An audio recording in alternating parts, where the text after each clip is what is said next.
नमस्कार, आप देख रहे हैं इंडिया टीवी। आपके साथ मैं हूं मीनाक्षी जोशी। कहानी कुर्सी की का वक्त हो गया है और सभी दर्शकों को अपनी ओर से विजयदशमी की बहुत सारी शुभकामनाएं। आज का दिन देखिए, संघ प्रमुख मोहन भागवत जब विजयदशमी के मौके पर हिंदू जनता को, समुदाय को संबोधित करते हैं तो वे कहते हैं कि दुर्बल होना अपराध है। एकजुट रहने का संदेश उनके संबोधन में था और इसके पीछे का आप कॉन्टेक्स्ट समझिए। कॉन्टेक्स्ट केवल भारत नहीं है, कॉन्टेक्स्ट बांग्लादेश भी है। आज जो बांग्लादेश में हो रहा है वो क्या है? जब हिंदू एकजुट नहीं हो पाता है तब क्या तस्वीरें सामने आती है, उसे समझने की जरूरत है। आज देखिए क्या हो रहा है। दुर्गा पूजा का पंडाल, विजयदशमी का मौका, कल तो महाअष्टमी और नवमी एक साथ मनाई गई। आज तो माता को विदाई देने का दिन है और उसी वक्त पर अगर कोई शख्स आकर पेट्रोल बम लोगों के बीच भी नहीं, सीधा माता की मूर्ति की तरफ फेंके तो उसकी मंशा क्या होगी, उसके अंदर कितना जहर होगा और इसके पीछे की वो विचारधारा और वो सोच क्या होगी, इसे आज हम विश्लेषण करने की कोशिश करेंगे कहानी कुर्सी की में। आप देखिए, वो तो बहुत अच्छी बात है कि मूर्ति तक वो बम पहुंच नहीं पाया, लेकिन हाँ, दुख की बात ये जरूर है कि वहां पर मौजूद जो लोग थे वो घायल हुए हैं। ढाका में जो तस्वीर सामने आई, आप देखिए, वहां पर अभी कल परसों ही एक तस्वीर आपने और देखी होगी, कैसे चोरी ने जशोरेश्वरी मंदिर में जाकर माता की मूर्ति का मुकुट चुरा लिया। ये क्यों हो रहा है? क्या सोच है इसके पीछे, क्या विचारधारा है? भारत में तो ये नहीं होता, ये हो नहीं सकता।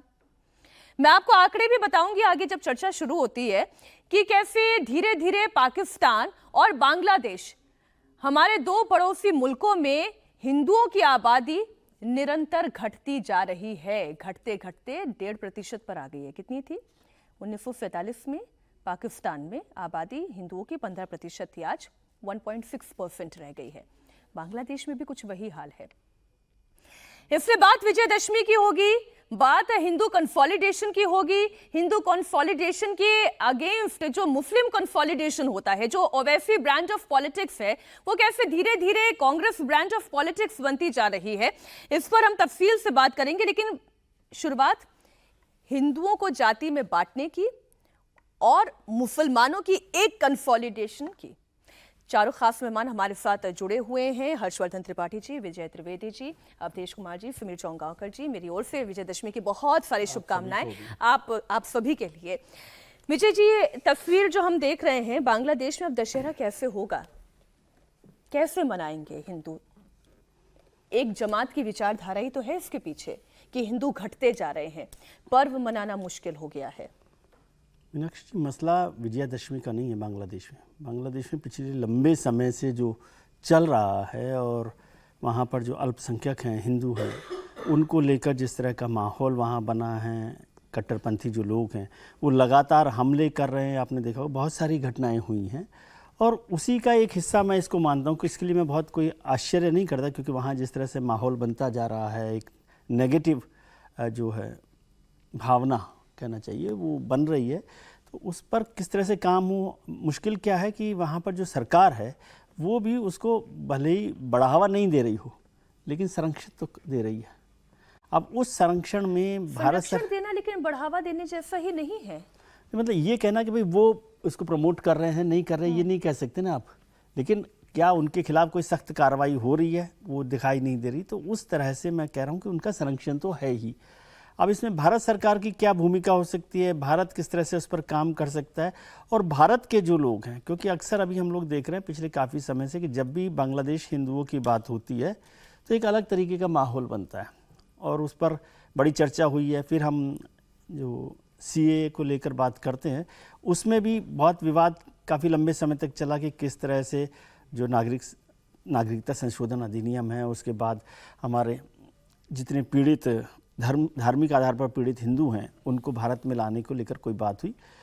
लेकिन मुझे हैरानी है हमारी सरकार को लेकर भी कि उसने उस पर एक प्रोएक्टिव रोल नहीं निभाया है। हो सकता है उनको डिप्लोमेटिकली अभी लगता हो कि कोई मुश्किल काम है, लेकिन फिर भी हम उम्मीद करते हैं कि सरकार जो है, कोई भी सरकार रहे, मैं इस सरकार की बात नहीं करता, मैं भारत सरकार की बात कर रहा हूँ, कि उसे दुनिया भर में जो हिंदू लोग रह रहे हैं, बांग्लादेश तो हमारा बिल्कुल पड़ोसी देश है, तो वहाँ पर हिंदुओं के साथ जो भी अत्याचार हो रहे हैं, परेशानी हो रही है, उस पर एक प्रोएक्टिव रोल प्ले करना चाहिए। करना तो चाहिए, लेकिन क्या हो रहा है हम उस पर चर्चा करेंगे। संरक्षण किसका है और इसका असर भारत में कैसे पड़ता है। जो मैं हिंदू कंसोलिडेशन की बात कर रही हूँ हर्षवर्धन जी, क्या चर्चा चलती है कि हिंदुओं को तो जाति में बांट दो, लेकिन जब मुसलमानों की बात आती है तो वो आंकड़े बताते हैं कि कैसे एक मुश्त किसी एक पार्टी को चले जाते हैं। फिर चाहे जब ओवैसी मैदान में हो तो ओवैसी को चले जाएंगे, अभी कांग्रेस मैदान में है तो कांग्रेस को चले जाएंगे। मोहन भागवत जब ये कह रहे हैं, मैं क्या मोहन भागवत का एक बार बयान ही पहले दर्शकों को सुना देती हूँ, फिर वो उसके बाद में हर्षवर्धन जी आपके पास आते हैं। आप सुनिए मोहन भागवत को, उनका इशारा कहाँ था।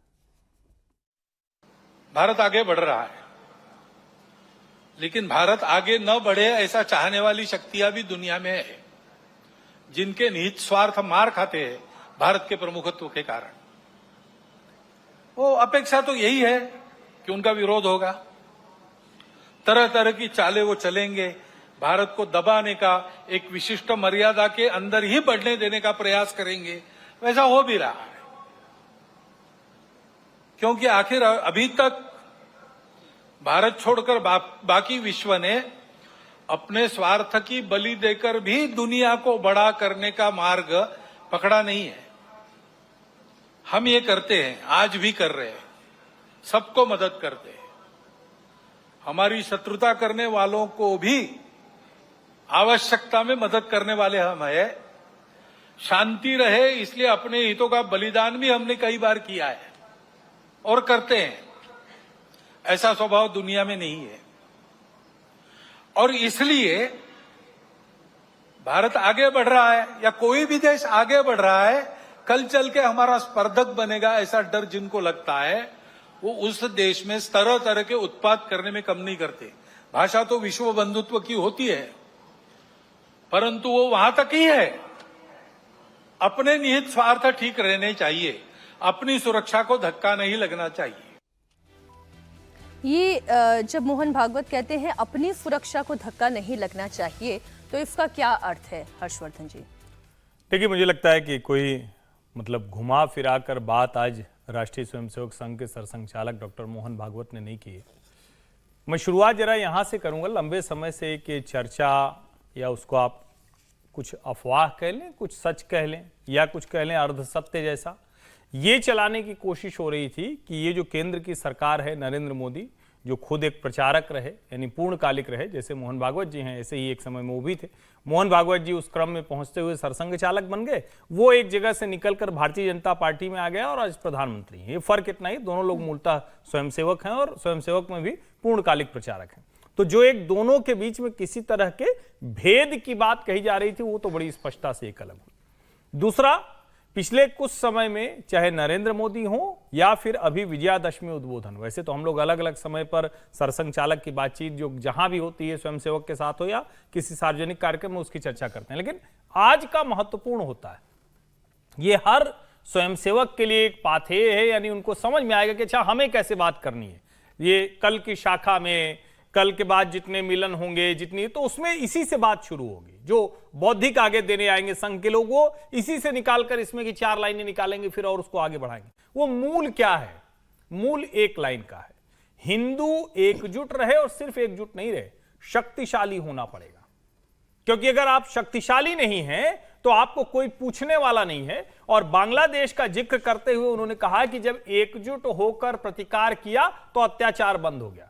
लगातार खबरें आ रही थी, भारत की सरकार ने प्रतिक्रिया दी, भारत की सरकार ने मोहम्मद यूनुस को चेताया, विदेश मंत्रालय ने चेताया, लेकिन जब वहां खड़े हुए हिंदू तो फिर फर्क पड़ा। ऐसा नहीं है कि आज अभी जब हम दुर्गा पूजा में बात कर रहे हैं कि हमला हो गया पंडाल में, वहां जहां मुस्लिम आबादी है वहां, और बांग्लादेश में तो मुस्लिम आबादी ज्यादा है, लेकिन जहां हम वो हैं हिंदू, वहां एकजुट होकर खड़े हुए।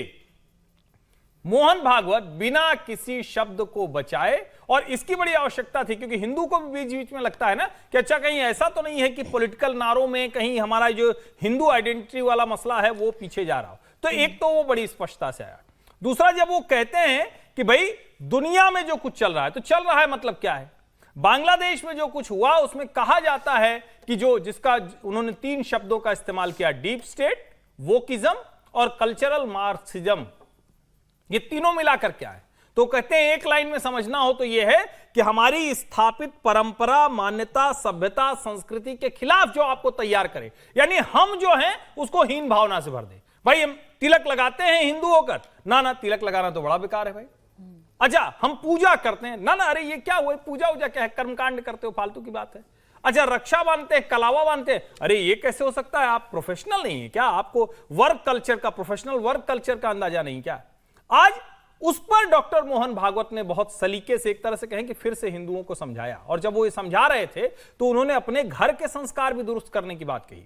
उसमें उन्होंने ये भी कहा कि बच्चा मोबाइल लेकर खेल रहा है, देख रहा है, तो उसमें क्या देख रहा है ये भी जरा देखिए। सरकार तो कानूनी दायरा तय करेगी, हम कैसे उसको कर रहे हैं। और आज उन्होंने ओटीटी जैसे प्लेटफॉर्म्स पर एक कोई अंकुश, एक कोई नीति, एक कोई नियंत्रण की बात की। ये उसका एक बड़ा हिस्सा है, जिसको हम कहें कि ऑपरेटिव पार्ट आज उनका। अब आता है पॉलिटिकल वाला, जो कास्ट में बंटने का। इसको 2021-22 की अखिल भारतीय प्रतिनिधि सभा से राष्ट्रीय स्वयंसेवक संघ ने अभियान के तौर पर लिया। आज वो शब्द नहीं उन्होंने कहा कि एक कुआं, एक श्मशान, एक मंदिर। आज उनका पानी साथ में रहे, मंदिर साथ में जाएं। हम मतलब एक तरह से कहीं भी हिंदू में भेद नहीं होना चाहिए। और उसको और अच्छे से समझाने के लिए जो एक लाइन कही वो सबको जरूर सुनना चाहिए, क्योंकि लंबे समय से SC ST में सब क्लासिफिकेशन, कैटेगराइजेशन, इस सब की बात हो रही थी। उन्होंने कहा कि वाल्मीकि जयंती वाल्मीकि बस्ती में क्यों होगी? वाल्मीकि बस्ती में हो, लेकिन वो हर जगह होनी चाहिए। रामायण तो हर हिंदू के लिए लिखी थी, किसी एक के लिए तो नहीं लिखी थी। इससे बड़ा संदेश जो कास्ट पॉलिटिक्स है उसको आज के दिन, विजयादशमी उद्बोधन के दिन शायद नहीं दिया जा सकता था। तो बहुत क्लियर था, बहुत, जिसको कहें कि आज का ये विजयादशमी उद्बोधन बहुत साफ साफ, जो पिछले कुछ समय से लोगों के मन में भ्रम था, जो हिंदू राजनीति या हिंदू विचार या हिंदू संगठन, उसको स्पष्टता देने वाला। एक आंकड़ा में लेकर आई हूं अवधेश जी कि कैसे हरियाणा के रिजल्ट में भी ये रिफ्लेक्ट हो रहा है। जातीय धर्म को लेकर पूरा एक CFDF की ये रिपोर्ट है। ब्राह्मण 31% कांग्रेस के पास गए, 51% बीजेपी के पास गए। आप अन्य सवर्णों को देख लें, 22% कांग्रेस के पास, 59% बीजेपी के पास।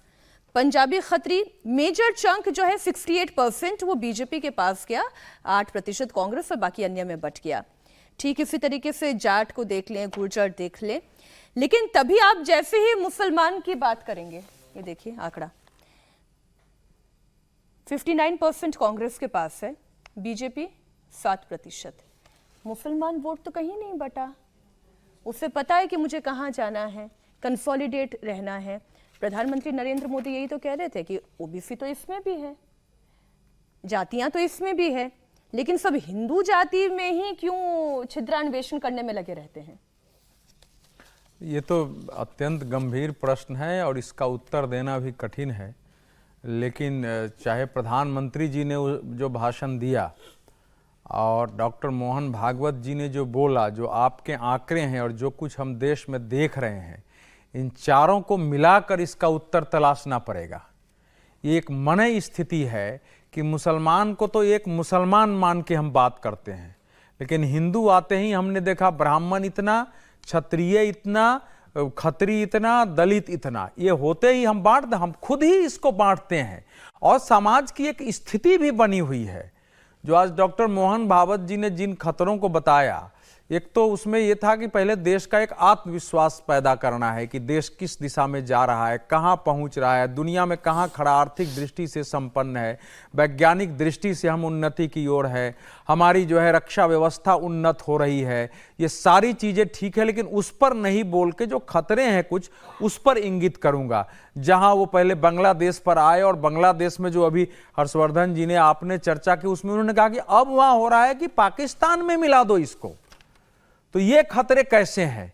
दूसरा ये हो रहा है कि इस देश में जो उन्होंने डीप फेक से लेके बाकी जो कल्चरल मार्क्सिज्म की चर्चा की है, कि समाज में वो समस्या है नहीं है, उसको इतना बड़ा बना के पेश करो, क्योंकि ऐसी अनेक शक्तियां हैं दुनिया में जो भारत के उत्कर्ष को नहीं देखना चाहती हैं। तो वो हमारे यहाँ की कमजोरियों का लाभ उठाकर हमारे समाज को विभाजित कर भारत को कमजोर देखना और बनाए रखना चाहती हैं। और उसी विषय को आगे बढ़ाती हैं। तो इससे सचेत होने की जरूरत है। ये हरियाणा का ही नहीं, पूरे देश के आंकड़ों को देखें तो इस समय जो सिचुएशन बनी हुई है वो बिल्कुल वही है कि अगर हमको किसी विषय पर विरोध करना है तो विरोध तो करें, लेकिन उसमें हिंसा करना, जबरदस्ती तोड़फोड़ करना, उसके लिए उतारू हो जाना। आज पहली बार मैंने सुना है कि सरसंघ चालक जी ने गुंडागर्दी जैसे शब्द का प्रयोग किया। आज तक हमने कभी उनके मुंह से सुना नहीं था कि ये गुंडागर्दी जैसे शब्द का उन्होंने वास्तविक गुंडागर्दी है और तैयारी करके गणेश उत्सव हो बाकी जगह पथराव करना। लेकिन इसके बावजूद अगर हमारे यहां ये हिंदुओं की एकता की बात नहीं होती है और जैसे ही कोई हिंदू की एकता की बात करेगा वो सांप्रदायिक हो जाता है, लेकिन मुसलमान की बात करना हमारे देश में सेकुलर हो जाता है। मुसलमानों को भी इस देश में रहना है, मुसलमान भी इस देश के नागरिक हैं, लेकिन मुसलमानों के अंदर एक भय पैदा करके, उनके अंदर कट्टरवादिता पैदा करके और उसको उत्तेजित कर खड़ा करना और उसके बारे में चर्चा न करना। और यह सच है, इस समय पिछले चुनाव में भी और इस चुनाव में भी हम देख रहे थे कि जिस ढंग से भाषण हो रहा था, कांग्रेस के लोगों ने भी उठाया है। वहां 1 लाख से ऊपर जो एक विधायक जीत के गए हैं, मैं नाम लेके किसी को इतना लोकप्रिय नहीं करना चाहता, कि उसने जो भाषण दिए जिस प्रकार से और कांग्रेस ने स्टैंड नहीं लिया है, वो इतना खतरनाक, इतना सांप्रदायिक भाषण था हिंदुओं के खिलाफ कि हमारे वोट उसके कारण भी कटे हैं। वो तो कांग्रेस का ही कैंडिडेट उठ के कह रहे हैं। लेकिन इस देश का लीडरशिप मुसलमानों की वैसे बयान पर एक शब्द नहीं बोलता है। हमने देवबंद का बयान सुना है, इसी बीच हमने औरंगाबाद के बयान पर चर्चा की, मुंबई के बयान पर चर्चा की, औरंगाबाद से मुंबई के मार्च में जो बोले गए उस सब की चर्चा की। मुसलमानों के मन में यह भाव बैठाया गया है और उनके अंदर बैठ गया है कि हमको फाइट करना है केवल बीजेपी से, केवल आरएसएस से, बाकी जो भी संगठन है उनसे हमको अभी फाइट नहीं करना है, इसलिए उनको सपोर्ट करो। इस रूप में हमारे समाज में हिंदू समाज की एकता नहीं हो रही है। हालांकि शक्ति के साथ हर्षवर्धन जी ने कहा है, उन्होंने आज सरसंघ चालक जी ने कहा कि शक्ति के साथ शील की आवश्यकता हो ना, तो वो शक्ति जो है उत्कर्ष का कारण बनती है। अल्लाह अंतिम लाइन बोलो, हमारा जो उद्देश्य है दुनिया को, वो दुनिया को मतलब दुनिया का उत्कर्ष तो हो ही, लेकिन वो उत्कर्षशील सद्भाव और शांति के साथ हो, उसके लिए भारत को खड़ा होना है। और ये काम केवल हिंदू कर सकता है। ये दुनिया का कोई समाज इतना सोच के विश्व के कल्याण के भाव से खड़ा नहीं हो सकता है। और इसीलिए आज उन्होंने बिरसा मुंडा जी की, अनुकूल चंद्र की, जिसकी कोई चर्चा भी नहीं कर रहा है, ऐसे ऐसे लोगों की चर्चा की जिनका इतना बड़ा मुझे तो वो बयान डेंजरस लगते हैं अवधेश जी। समीर जी, वो बयान ज्यादा खतरनाक लगते हैं जिसमें खुद ये खड़े होकर अगर नेता कहने लगे कि भाई हमने तो अपना काम कर दिया, हमने तो अपना काम कर दिया, का मतलब यह है कि मुसलमानों ने तो कंसोलिडेट होकर कांग्रेस पार्टी को वोट कर दिया। अब कांग्रेस पार्टी को सोचना यह है कि उन्हें उनका वोट क्यों नहीं मिला, यानी कि हिंदुओं की वो बात कर रहे हैं ना कि उनका वोट क्यों नहीं मिला। और पहली बार जो कांग्रेस पार्टी की रणनीति ऐसी दिखाई दे रही है कि वो मुस्लिम सेंट्रिक पॉलिटिक्स को एंडोर्स कर रही है। देखिए, आज संघ प्रमुख मोहन भागवत का 16वां उद्बोधन था। 2009 में संघ प्रमुख बने, उसके बाद से लगातार उद्बोधन दे रहे हैं। आज 2-3 बातें बहुत महत्व की बोली। देखिए, जैसे योगी आदित्यनाथ ने कहा था बटेंगे तो कटेंगे, प्रधानमंत्री मोदी ने कहा था कि जो बांटेंगे तो बांटने वाले महफिल सजाएंगे। आज मोहन भागवत जी ने एक बात कही है कि बलि किसकी दी जाती है। मोहन भागवत जी ने कहा कि जो कमजोर होता है उसकी बलि दी जाती है। जब बलि का देने की बात आई तो हाथी का जिक्र हुआ तो उन्होंने कहा नहीं, हाथी बहुत बड़ा है। घोड़े का जिक्र हुआ, उन्होंने कहा नहीं, लात मार देगा, बहुत शक्तिशाली होता है, घोड़े को नहीं। तो फिर बकरे को लाया गया कि कमजोर है, प्रतिकार नहीं कर पाएगा, तो बल्ले की बकरी देना शुरू हुई। मोहन भागवत जी संदेश देना चाहते थे कि अगर आप कमजोर रहोगे तो आपकी बलि समाज के अंदर दे दी जाएगी। और इसलिए जो मोहन भागवत जी का कहना था कि जो हिंदू समाज है उसको संगठित होना क्यों जरूरी है। और देखिए, मोहन भागवत जी ने जो अपना संबोधन आज शुरू करा, उसमें सबसे पहले जिक्र उन्होंने इजराइल का किया, एक लाइन में इजराइल का, और उसके तुरंत बाद उन्होंने जिक्र किया बंगाल में जो हिंदुओं पर हिंसा हुई है उसका जिक्र करा और उसको बहुत व्यवस्थित तरीके से बताया। इसके बाद उसी उदाहरण को जोड़ते हुए उन्होंने कहा कि जब द्रौपदी के वस्त्र को हाथ लगाया तो महाभारत हो गई, जब सीता का अपहरण हुआ तो रामायण हो गई। और फिर आरजी का इस्तेमाल करके उसने कहा कि किस तरीके से अपराधियों का और सरकार का एक साठगांठ इसके अंदर दिखा। फिर उन्होंने ये भी कहा कि सब हर काम सरकार के भरोसे नहीं हो सकता, समाज को संगठित होना पड़ेगा, समाज को आगे आना पड़ेगा। जब समाज संगठित होगा तो सरकार पर भी दबाव बनेगा। हर काम आप सरकार से उम्मीद करो कि सरकार करे, ये संभव नहीं है। समाज के रूप में समाज को संगठित होना पड़ेगा। इसका बहुत अच्छे से आज मोहन भागवत जी ने बताया। और देखिए आज मोहन भागवत जी ने पहली बार आज नशे का भी जिक्र किया है कि जिस तरीके से युवा वर्ग नशे के अंदर जा रहा है उसका भी उन्होंने जिक्र किया है। फिर उन्होंने आज स्वदेशी का जिक्र किया। उन्होंने कहा कि आज देश का भ्रमण कीजिए, देश के किले घूमने जाइए। फिर उन्होंने भाषा कहा कि घर के अंदर भाषा, भोजन आपका और भूषा एक होनी चाहिए। तो आज उनका जो भाषण था मुझे लग रहा है वो पूरे समाज को एक मार्गदर्शक के रूप में उन्होंने एक अपना संबोधन दिया है। और उन्होंने कहा कि संघ के जो स्वयंसेवक है वो 5 बातों को लेकर समाज में जाने वाले, जो उन्होंने कहा था। तो उसमें उन्होंने कहा सामाजिक सद्भावना का जिक्र किया, कुटुंब प्रबोधन का जिक्र किया, पर्यावरण का जिक्र किया। उन्होंने एक तरफ से ये सामाजिक सद्भावना नहीं होनी चाहिए ना, समाज में तो सभी धर्म के लोग रह रहे हैं। अब लेकिन अगर सबके धर्म में जाति के आधार पर बातचीत होगी तो फिर ये सद्भावना कैसे पैदा होगी? पहले तो खुद ही जाति में बांटने की बात करते हैं और फिर कहते हैं कि सामाजिक समरसता बनी रहनी चाहिए। ये बड़ा ही कॉन्ट्राडिक्टरी है।